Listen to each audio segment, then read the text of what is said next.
سلام وصحة رمضانكم.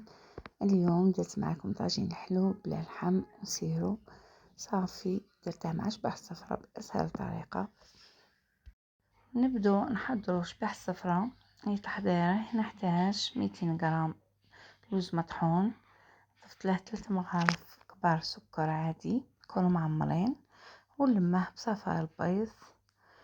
درت 3 ومن بعد ملتمتش مليح، زدت صفار حتى ولت عنا عجينة متماسكة طرية. نعجنها مليح لمدة 2 دقائق حتى ترطب العجينة، نخليها ترتاح ليلة كاملة.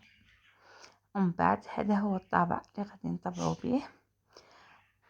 من بعد نحلها بالحلال ونديرو الشكل اللي يعجبنا. من بعد نضرب البيض مليح، بيض البيض ونطليه بالبياض، نديرها فوق البابي ابسوربون بهذه الطريقة. وقبل لا نقليه نزيد نشف مليح هذاك البياض بالبابي ابسوربون ونقليه مباشرة، نخليها حتى تصفر ولا تحمر، كل واحد اللون اللي حبه.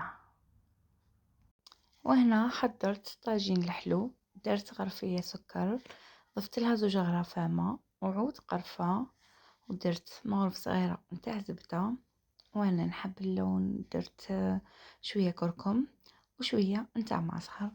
نخليهم على النار يغلو مليح لمدة 15 دقيقة، ومن بعد نرمي الفواكه الجافة، درت مشماش شوية كيوي وزبيب وحتى يطيبوا. انا فورت البرقوق رميته في اخر لحظة وزدت شوية مزهر وطفيت. طاجين الحلو حاضر لطاولتي الأولى رمضانية مع شبح صفراء بمرقة صفراء وحلاوتها ما تقهمش. نتمنى وصفة اليوم عجبتكم ونشوفكم في وصفة أخرى. سلام.